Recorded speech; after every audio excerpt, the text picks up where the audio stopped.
Hello സുഹൃത്ത്, നമസ്കാരം. JDS current അഫേഴ്സിലേക്ക് സ്വാഗതം. ഇന്ന് ജൂൺ 12 ഏറ്റവും ലേറ്റസ്റ്റ് ആയിട്ടുള്ള കറണ്ട് അഫേഴ്സുമായി JDS കറണ്ട് അഫേഴ്സ്. ഇന്നത്തെ ചില ന്യൂസ് ഹെഡിങ്സ് ആണ്. കാലിക്കറ്റ് യൂണിവേഴ്സിറ്റി റാപ്പർ വേടന്റെ ഗാനം ഉൾപ്പെടുത്തിയിരിക്കുന്നു. കർഷക കുടുംബങ്ങളുടെ ശരാശരി വരുമാനം 30,000 രൂപയിൽ താഴെയാണ്. വയനാട്ടിൽ ഡോപ്ലർ റഡാർ സ്ഥാപിക്കുന്നതിനായി ധാരണാപത്രത്തിൽ ഒപ്പുവെച്ചു. ഒരു മൾട്ടിനാഷണൽ മിലിറ്ററി എക്സസൈസ് ആയിട്ടുള്ള ഖാൻകോസ്റ്റ് ആരംഭിച്ചിരിക്കുകയാണ്. ഇത് ഏത് രാജ്യത്താണ് ആരംഭിച്ചിട്ടുള്ളത്? ഓൺലൈൻ ടിക്കറ്റിന് ഇപ്പോൾ ആധാർ ഒതന്റിക്കേഷൻ നിർബന്ധമാക്കിയിരിക്കുകയാണ്. ഇത്തരത്തിലുള്ള ഏറ്റവും ലേറ്റസ്റ്റ് ആയിട്ടുള്ള കറണ്ട് അഫേഴ്സ് ആണ് ഇന്നത്തെ കറണ്ട് അഫേഴ്സ്. നമുക്ക് ഇന്നത്തെ കറണ്ട് അഫേഴ്സിന്റെ ഡീറ്റെയിൽസിലേക്ക് പോകാം. ഒരു ന്യൂസ് ഹെഡിംഗ് ആണ്: the university of Calicut included rapper Vedan song. Calicut സർവകലാശാല റാപ്പർ വേഡന്റെ ഗാനം ഉൾപ്പെടുത്തി. ഇന്നത്തെ ഹിന്ദു ന്യൂസ് പേപ്പറിലൊരു വാർത്തയാണ്. അതേപോലെ തന്നെ മിക്കവാറും പത്രങ്ങളിലും വന്നിട്ടുള്ളൊരു വാർത്തയാണ്. അതായത് യൂണിവേഴ്സിറ്റി ഓഫ് കാലിക്കറ്റ് റാപ്പർ വേഡന്റെ സോങ് ഉൾപ്പെടുത്തിയ കാര്യം. നമുക്ക് ഈ കറണ്ട് അഫേഴ്സിന്റെ ഡീറ്റെയിൽസിലേക്ക് പോകാം. റാപ്പറും ഗാനരചയിതാവുമായ ഹിരൺദാസ് മുരളിയുടെ വേടന്റെ മലയാള റാപ്പ് ഗാനത്തിലെ ഗാനം ഏത് സർവകലാശാലയാണ് ഉൾപ്പെടുത്തിയിരിക്കുന്നത്? കാലിക്കറ്റ് സർവകലാശാല. കാലിക്കറ്റ് യൂണിവേഴ്സിറ്റിയാണ് ഏറ്റവും ലേറ്റസ്റ്റ് ആയിട്ടുള്ള ഒരു തീരുമാനമെടുത്തിട്ടുള്ളത്. അതായത് ഹിരൺദാസ് മുരളി എന്നറിയപ്പെടുന്ന അദ്ദേഹത്തിന്റെ ഗാനം ഇപ്പോൾ യൂണിവേഴ്സിറ്റി ഓഫ് കാലിക്കറ്റിൽ ഉൾപ്പെടുത്തിയ കാര്യം. ഇന്ന് വളരെ ഫേമസ് ആയിട്ടുള്ള ഒരു റാപ്പ് സോങ്ങറാണ് ഹിരൺദാസ് മുരളി. ഇദ്ദേഹത്തിന്റെ ഗാനമാണ് ഇപ്പോൾ യൂണിവേഴ്സിറ്റി ഓഫ് കാലിക്കറ്റ് ഉൾപ്പെടുത്തിയിട്ടുള്ളത്. കാലിക്കറ്റ് സർവകലാശാല ബിരുദ കോഴ്സിന്റെ ഏത് സെമസ്റ്ററിലാണ് ഉൾപ്പെടുത്തിയിരിക്കുന്ന ഭൂമി ഞാൻ വാഴുന്ന ഇടം എന്ന റാപ്പ് ഗാനം?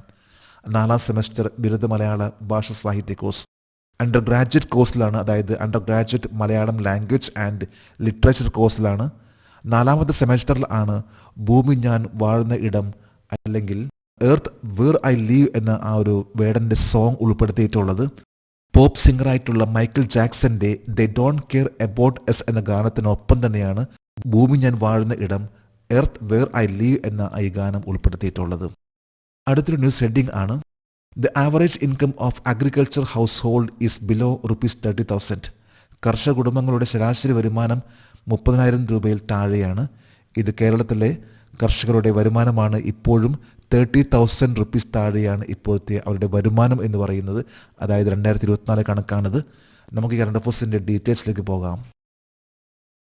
2024 കേരളത്തിലെ കാർഷിക കുടുംബങ്ങളുടെ ശരാശരി പ്രതിമാസ വരുമാനം എത്രയാണ്? 28,984. 2024 കണക്കനുസരിച്ച് ഇപ്പോഴും കേരളത്തിലെ കർഷകരുടെ വരുമാനം 30,000 താഴെയാണ്. അതായത് 28,984 ഇത് ലേറ്റസ്റ്റ് ആയിട്ടുള്ള റിപ്പോർട്ട് ആണ്. 2024 കേരളത്തിലെ കാർഷിക കുടുംബങ്ങളുടെ വരുമാനത്തിൽ വിള ഉൽപാദനത്തിൽ എത്ര ശതമാനം ഉണ്ടായിരുന്നു? 22.97, അതായത് 6,658. വിള ഉൽപാദനത്തിലാണ് ഏറ്റവും കൂടുതൽ വരുമാനം ഇന്ന് ഇപ്പോൾ കർഷകർക്ക് ലഭിച്ചുകൊണ്ടിരിക്കുന്നത്. 2024 കണക്കനുസരിച്ച് 22.97% വിള ഉൽപാദനത്തിലാണ്.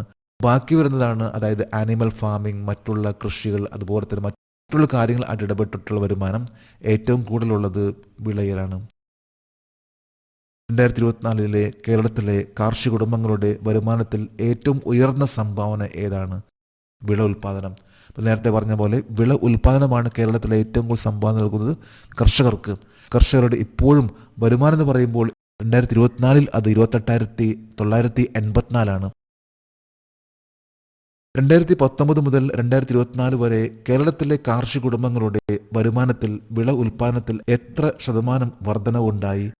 61.79%. നിലവിലെ വിലയിൽ 17,915 മുതൽ 28,984 വരെ. 2019 കണക്കനുസരിച്ച് അന്ന് കർഷകരുടെ ആവറേജ് ആയിട്ടുള്ള ഒരു വരുമാനം എന്ന് പറയുമ്പോൾ 17,915 ആയിരുന്നു.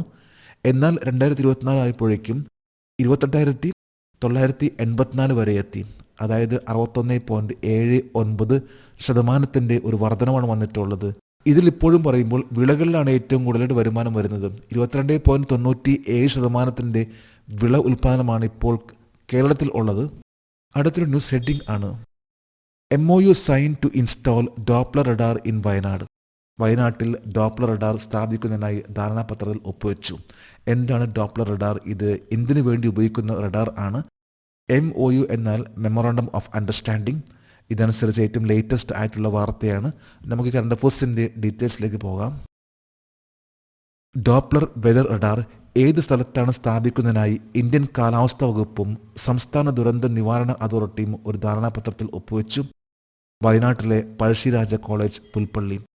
വയനാട്ടിലെ പുൽപ്പള്ളിയിലുള്ള പഴശ്ശിരാജ കോളേജിലാണ് ഇപ്പോൾ ഏറ്റവും ലേറ്റസ്റ്റ് ആയിട്ട് ഇന്ത്യൻ മെട്രോളജിക്കൽ ഡിപ്പാർട്ട്മെന്റും സ്റ്റേറ്റ് ഡിസാസ്റ്റർ മാനേജ്മെന്റ് അതോറിറ്റിയും ഒരു ധാരണാപത്രത്തിൽ ഒപ്പുവെച്ചിട്ടുള്ളത്. ഇത് ഇന്നലെയാണ് ഒപ്പുവെച്ചിട്ടുള്ളത്. കേരള ചീഫ് മിനിസ്റ്റർ പിണറായി വിജയന്റെ പ്രസൻസിലാണ് ഈ ഒരു ധാരണാപത്രത്തിൽ ഒപ്പുവെച്ചിട്ടുള്ളത്. വയനാട്ടിലെ പുൽപ്പള്ളിയിലെ പഴശ്ശിരാജ കോളേജിൽ ഡോപ്ലർ വെതർ റഡാർ സ്ഥാപിക്കുന്നതിനുള്ള ധാരണാപത്രം ഏത് തീയതിയിലാണ് ഒപ്പിട്ടത്? 2025 ജൂൺ 11. വളരെ കാലമായിട്ട് കേരളത്തിന്റെ ഒരു ആവശ്യമായിരുന്നു ഇത്തരത്തിലുള്ള ഒരു റഡാർ സ്ഥാപിക്കുന്നതിന് വേണ്ടി. അവസാനം ഇപ്പോൾ ഏറ്റവും ലേറ്റസ്റ്റ് ആയിട്ട് പറയുമ്പോൾ 2025 ജൂൺ 11 പഴശ്ശിരാജ കോളേജ് പുൽപ്പള്ളിയിലുള്ള ഈ ഒരു കോളേജിൽ ഇപ്പോൾ ഡോപ്ലർ റഡാർ, അതായത് വെതർ ആയിട്ട് ബന്ധപ്പെട്ട് കാലാവസ്ഥ അതിനെ പ്രവചിക്കുന്നതിന് വേണ്ടിയുള്ള ഒരു റഡാർ ഇപ്പോൾ ഇൻസ്റ്റാൾ ചെയ്യാൻ പോകുന്നത്. ഇത് ഇന്ത്യൻ മെട്രോളജിക്കൽ ഡിപ്പാർട്ട്മെന്റും സ്റ്റേറ്റ് ഡിസാസ്റ്റർ മാനേജ്മെന്റ് അതോറിറ്റിയും തമ്മിലുള്ള ഒരു ധാരണാപത്രത്തിലാണ് ഇത്തരത്തിലുള്ള ഒരു നീക്കം ആരംഭിച്ചിട്ടുള്ളത്. വയനാട്ടിലെ പുൽപ്പള്ളിയിലെ പഴശ്ശിരാജ കോളേജിൽ സ്ഥാപിക്കുന്ന ഒരു എക്സ്ബാൻഡ് റഡാറിനെ എത്ര ദൂരം വരെ കാലാവസ്ഥ നിരീക്ഷിക്കാൻ കഴിയും? 100 കിലോമീറ്റർ കൂടുതൽ വിസ്തൃതിയിൽ.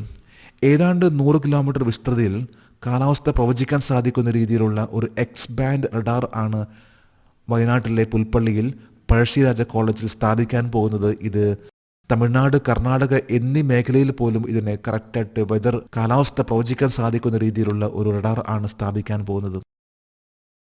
വയനാട് പ്രദേശത്തെ കാലാവസ്ഥ നിരീക്ഷിക്കുന്നതിനായി ഡോപ്ലർ വെതർ റഡാർ ഇന്ത്യൻ കാലാവസ്ഥാ വകുപ്പ് ഏത് കമ്പനിയാണ് വികസിപ്പിച്ചെടുത്തത്? Bharat electronics limited. ഇന്ത്യയിലെ വളരെ പ്രധാനപ്പെട്ട കമ്പനിയായിട്ടുള്ള ഭാരത് ഇലക്ട്രോണിക്സ് ലിമിറ്റഡിലാണ് ഇത്തരത്തിലുള്ള ഒരു ഡോപ്ലർ വെതർ റഡാർ ഇത് നിർമ്മിക്കുന്നത്. അടുത്തൊരു ന്യൂസ് ഹെഡിംഗ് ആണ് മൾട്ടിനാഷണൽ മിലിറ്ററി എക്സസൈസ് ഖാൻകോസ്റ്റ്. ബഹുരാഷ്ട്ര സൈനികാഭ്യാസം ഖാൻകോസ്റ്റ്. ഇതും ലേറ്റസ്റ്റ് ആയിട്ടുള്ള വാർത്തയാണ്, ഡിഫൻസ് ആയി ബന്ധപ്പെട്ടൊരു വാർത്തയാണ്. നമുക്ക് ഈ കറണ്ട് അഫയേഴ്സിന്റെ ഡീറ്റെയിൽസിലേക്ക് പോകാം. 2025 ജൂൺ 14 മുതൽ ജൂൺ 28 വരെ മംഗോളിയയിൽ ഏത് ബഹുരാഷ്ട്ര സൈനികാഭ്യാസത്തിനായി ഇന്ത്യൻ സൈന്യം പങ്കെടുക്കും? ഖാൻകോസ്റ്റ് എക്സസൈസ്. ഇന്ത്യൻ ആർമി പങ്കെടുക്കുന്ന മംഗോളിയയിലെ ഒരു വളരെ പ്രധാനപ്പെട്ട ഒരു മൾട്ടിനാഷണൽ എക്സസൈസ് ആണ് ഖാൻകോസ്റ്റ്. മൾട്ടിനാഷണൽ എന്ന് പറയുമ്പോൾ അത് നിരവധി രാഷ്ട്രങ്ങൾ പങ്കെടുക്കുന്ന ഒരു എക്സസൈസ് ആണ്. എന്നാൽ ബൈലാറ്ററൽ എക്സസൈസ് ആണെങ്കിൽ 2 രാജ്യങ്ങൾ തമ്മിലുള്ള ഒരു എക്സസൈസ് ആണ്. ഏറ്റവും ലേറ്റസ്റ്റ് ആയിട്ട് മംഗോളിയയിലെ ഉലാൻബത്താറിൽ നടന്നിട്ടുള്ള ഇന്ത്യ മംഗോളിയയുടെ ഒരു എക്സസൈസ് ആണ് നൊമാഡിക് എലിഫന്റ് 2025. ഇതിപ്പോൾ കഴിഞ്ഞതേ ഉള്ളൂ. ഇപ്പോൾ വീണ്ടും അതേ സ്ഥലത്ത് തന്നെയാണ് ഇപ്പോൾ രണ്ടാമത്തെ എക്സസൈസ്, ഒരു മൾട്ടിനാഷണൽ എക്സസൈസ് നടക്കാൻ പോകുന്നത്. ഇതിന്റെ പേരാണ് ഖാൻകോസ്റ്റ് എക്സസൈസ്. ഇത് ആദ്യത്തെ വഹിക്കുന്ന രാജ്യമാണ് മംഗോളിയ. 2024 ജൂലൈ 27 മുതൽ ഓഗസ്റ്റ് 9 വരെ മംഗോളിയയിൽ നടന്ന എക്സസൈസ് ഖാൻകോസ്റ്റ് 2024 എത്ര രാജ്യങ്ങൾ പങ്കെടുത്തു? 20 വ്യത്യസ്ത രാജ്യങ്ങൾ. കഴിഞ്ഞ വർഷം മംഗോളിയയിൽ നടന്നിട്ടുള്ള ഈ ഒരു എക്സസൈസിൽ, അതായത് ജൂലൈ 27 മുതൽ ഓഗസ്റ്റ് 9 വരെ നടന്നിട്ടുള്ള ആ ഒരു എക്സസൈസിൽ 20 രാജ്യങ്ങൾ പങ്കെടുത്തിരുന്നു. എന്നാൽ ഈ വർഷം ഈ എക്സസൈസ് ജൂൺ 14 മുതൽ ജൂൺ 28 വരെയാണ്. ഖാൻകോസ്റ്റ് എക്സസൈസ് 2025 ഏത് ഇന്ത്യൻ ആർമി റെജിമെന്റിനെ പ്രതിനിധീകരിക്കും? Kumaon regiment battalion. Kumaon regiment എന്ന ഇന്ത്യൻ ആർമിയുടെ ഒരു ബറ്റാലിയൻ ആണ് ഇപ്പോൾ നടക്കാൻ പോകുന്ന, അതായത് ജൂൺ 14 മുതൽ ജൂൺ 28 വരെ നടക്കാൻ പോകുന്ന മംഗോളിയയിലെ ഒരു മൾട്ടിനാഷണൽ എക്സസൈസ് ആയിട്ടുള്ള ഖാൻകോസ്റ്റിൽ പങ്കെടുക്കാൻ പോകുന്നത്. ഇതിൽ ഒരു വനിതാ ഓഫീസറും 2 വനിതാ സോൾജേഴ്സ് പങ്കെടുക്കുന്ന ഒരു എക്സസൈസ് ആണ്. ഇതിലെ വളരെ പ്രധാനപ്പെട്ട ഒരു ബറ്റാലിയൻ ആണ് കുമയൂൺ ബറ്റാലിയൻ ആണ് ഇതിൽ പങ്കെടുക്കുന്നത്. അടുത്തൊരു കറണ്ട് അഫയേഴ്സ് ആണ് Aadhaar authentication made mandatory for online Tatkal ticket. Online Tatkal ടിക്കറ്റിനെ ആധാർ പ്രമാണീകരണം നിർബന്ധമാക്കി. ഒതന്റിക്കേഷൻ ഓഫ് ആധാർ ഇത് വളരെ നിർബന്ധമാക്കിയിരിക്കുകയാണ്. കാരണം എന്ന് പറയുമ്പോൾ നിരവധി ഫേക്ക് ടിക്കറ്റ്സും അല്ലെങ്കിൽ നിരവധി അൺഓതറൈസ്ഡ് ആയിട്ടുള്ള വ്യക്തികൾ തത്കാൽ ടിക്കറ്റ് എടുക്കുന്നതും അത് സാധാരണക്കാർക്ക് ടിക്കറ്റ് കിട്ടാത്തൊരവസ്ഥ വരുന്നത് കൊണ്ടാണ് ഇപ്പോൾ ഇത്തരത്തിലുള്ള നീക്കം വന്നിട്ടുള്ളത്. നമുക്ക് ഈ കറണ്ട് അഫയേഴ്സിന്റെ ഡീറ്റെയിൽസിലേക്ക് പോകാം. ഇന്ത്യൻ റെയിൽവേയുടെ പുതിയ നിയമം അനുസരിച്ച് ഏത് മാസം മുതൽ തത്കാൽ ബുക്കിംഗ് ആധാർ OTP നിർബന്ധമാണ്? 2025 ജൂലൈ 1. ഇന്ത്യൻ റെയിൽവേയുടെ ഏറ്റവും ലേറ്റസ്റ്റ് ആയിട്ടുള്ള തീരുമാനമാണ്. അതായത് ഇനി മുതൽ തത്കാൽ ടിക്കറ്റ് ബുക്ക് ചെയ്യണമെങ്കിൽ ആധാർ OTP നിർബന്ധമാക്കിയൊരു കാര്യം ഇത് ജൂലൈ 1 മുതൽ പ്രാബല്യത്തിൽ വരാൻ പോവുകയാണ്. ഇന്ത്യൻ റെയിൽവേയുടെ ഏറ്റവും ലേറ്റസ്റ്റ് ആയിട്ടുള്ള തീരുമാനമാണിത്. The authentication of Aadhaar. 2025 July 1 മുതൽ AC ക്ലാസുകൾക്കുള്ള തത്കാൽ ബുക്കിങ്ങിന് ഏജന്റുമാർക്ക് ഏർപ്പെടുത്തിയിരിക്കുന്ന സമയ നിയന്ത്രണം എന്താണ്? ഏജന്റുമാർക്ക് രാവിലെ 10നും 10:30ക്കും ഇടയിൽ ടിക്കറ്റ് ബുക്ക് ചെയ്യാൻ കഴിയില്ല. സാധാരണ തത്കാൽ ടിക്കറ്റിന്റെ ഓപ്പണിംഗ് സമയം AC ക്ലാസ്സിനാണെങ്കിൽ രാവിലെ 10 മണി മുതലാണ്. ആ സമയത്ത് ഏജന്റുമാരെല്ലാം ടിക്കറ്റ് ബുക്ക് ചെയ്യുകയും ഒരു സാധാരണക്കാരന് ടിക്കറ്റ് കിട്ടാത്ത അവസ്ഥ വരികയും ചെയ്യുന്നു. അതുകൊണ്ട് തന്നെയാണ് ഇപ്പോൾ ഏറ്റവും ലേറ്റസ്റ്റ് ആയ തീരുമാനം 10 മണി മുതൽ 10:30 മണി വരെ സാധാരണക്കാർക്ക് ടിക്കറ്റ് ബുക്ക് ചെയ്യാൻ സാധിക്കും തത്കാൽ വഴി. അത് കഴിഞ്ഞാൽ മാത്രമേ അത് ഏജൻസിന് ഓപ്പൺ ആവുകയുള്ളൂ. ഇത് AC ക്ലാസ്സിലെ AC ടിക്കറ്റിന് ബുക്ക് ചെയ്യുന്നതിൻ്റെ സമയമാണ് 10 to 10:30. 2025 ജൂലൈ 1 മുതൽ നോൺ AC ക്ലാസുകൾക്കുള്ള തത്കാൽ ബുക്കിങ്ങിന് ഏജന്റുമാർക്ക് ഏർപ്പെടുത്തിയിരിക്കുന്ന സമയ നിയന്ത്രണം എന്താണ്? ഏജന്റുമാർ രാവിലെ 11നും 11:30ക്കും ഇടയിൽ ടിക്കറ്റ് ബുക്ക് ചെയ്യാൻ കഴിയില്ല. AC ടിക്കറ്റിനാണെങ്കിൽ 10 to 10:30 ആ സമയത്ത് ഏജൻസിന് ബുക്ക് ചെയ്യാൻ സാധിക്കില്ല. സ്ലീപ്പറിലാണെങ്കിൽ 11 to 11:30 ആ സമയത്ത് ബുക്ക് ചെയ്യാൻ സാധിക്കില്ല. തത്കാൽ 11 മണിക്കാണ് ഓപ്പണിംഗ്. ആ ഓപ്പണിംഗ് ആയിക്കഴിഞ്ഞാൽ 11 to 11:30 അരമണിക്കൂർ ഇത് സാധാരണക്കാർക്ക് വേണ്ടി തന്നെയാണ് വെച്ചിട്ടുള്ളത്. ഇന്ത്യൻ റെയിൽവേ തത്കാൽ ബുക്കിംഗ് സംവിധാനം ആരംഭിച്ച വർഷം ഡിസംബർ 1997. നിതീഷ് കുമാർ റെയിൽവേ മന്ത്രി ആയിരുന്ന സമയത്താണ് Indian railway Tatkal booking system ആരംഭിച്ചിട്ടുള്ളത്. ഇന്നിപ്പോൾ നിതീഷ് കുമാർ അദ്ദേഹം ബീഹാറിന്റെ ചീഫ് മിനിസ്റ്റർ ആണ്. 1997ലാണ് IRCTC തത്കാൽ ബുക്കിംഗ് ഇത് ആരംഭിച്ചിട്ടുള്ളത്. ഇന്നത്തെ കറണ്ട് അഫയേഴ്സിലെ last heading India's first under water museum and artificial coral reef. ഇന്ത്യയിലെ ആദ്യത്തെ അണ്ടർ വാട്ടർ മ്യൂസിയം കൃത്രിമ പവിഴപ്പുറ്റും. ഇത് ഇന്ത്യയുടെ ലേറ്റസ്റ്റ് ആയിട്ട് വാർത്തയാണ്. നമുക്ക് ഈ കറണ്ട് അഫയേഴ്സിന്റെ ഡീറ്റെയിൽസിലേക്ക് പോകാം. ഇന്ത്യയിലെ ആദ്യത്തെ അണ്ടർ വാട്ടർ മ്യൂസിയം കൃത്രിമ പവിഴപ്പുറ്റും ഏത് സംസ്ഥാനത്താണ് വികസിപ്പിക്കുക? മഹാരാഷ്ട്ര സർക്കാർ എടുത്തിട്ടുള്ള ഒരു തീരുമാനമാണ്. അതായത് ഏറ്റവും ലേറ്റസ്റ്റ് ആയിട്ടുള്ള ഒരു ഡിസിഷൻ ആണ്. ഇന്ത്യയിലെ ആദ്യത്തെ അണ്ടർ വാട്ടർ മ്യൂസിയം കൃത്രിമ പവിഴപ്പുറ്റും സ്ഥാപിക്കാൻ പോകുന്നത്. ഇത് മഹാരാഷ്ട്രയിലാണ്. ഇന്ത്യയിലെ ആദ്യത്തെ the first under water museum and artificial coral reef. പവിഴപ്പുറ്റിന് പറയുന്നതാണ് കോറൽ റീഫ്. ഇന്ത്യയിലെ ആദ്യത്തെ അണ്ടർ വാട്ടർ മ്യൂസിയം കൃത്രിമ പവിഴപ്പുറ്റും ഏത് യുദ്ധക്കപ്പലിലാണ് വികസിപ്പിക്കുക? INS ഗുൽദാർ എന്ന് പറയുന്ന ഇന്ത്യൻ നേവിയുടെ ഷിപ്പ്. ഈ ഷിപ്പിലാണ് ഇപ്പോൾ ഇന്ത്യയിലെ ആദ്യത്തെ, അതായത് ഡീകമ്മീഷൻ ചെയ്തിട്ടുള്ള ഒരു വാർഷിപ്പ് ആണത്. ഈ ഒരു വാർഷിപ്പിലാണ് ഇപ്പോൾ ഇന്ത്യയിലെ ആദ്യത്തെ അണ്ടർ വാട്ടർ മ്യൂസിയം ഇത് നിർമ്മിക്കാൻ പോകുന്നത്. ഇന്ത്യയുടെ യുദ്ധക്കപ്പലായ INS ഗുൽദാർ ഏത് വർഷത്തിലാണ് ഡീകമ്മീഷൻ ചെയ്തത്? ജനുവരി 2024 ജനുവരിയിൽ ഡീകമ്മീഷൻ ചെയ്തിട്ടുള്ള ഒരു കപ്പലാണ് INS ഗുൽദാർ. ഈ ഒരു കപ്പലിലാണ് ഇന്ത്യയിൽ ആദ്യത്തെ the first under water museum and artificial coral reef develop ചെയ്യാൻ പോകുന്നത്. നമ്മളിന്ന് 20ഓളം ചോദ്യങ്ങളാണ് ഇന്നിവിടെ ഡിസ്കസ് ചെയ്തിട്ടുള്ളത്. ഇത് ലേറ്റസ്റ്റ് ആയിട്ടുള്ള കറണ്ട് അഫയേഴ്സും അതുമായി ബന്ധപ്പെട്ട് GK-യാണ് ഇന്ന് നമ്മളിന്നിവിടെ ഡിസ്കസ് ചെയ്തിട്ടുള്ളത്.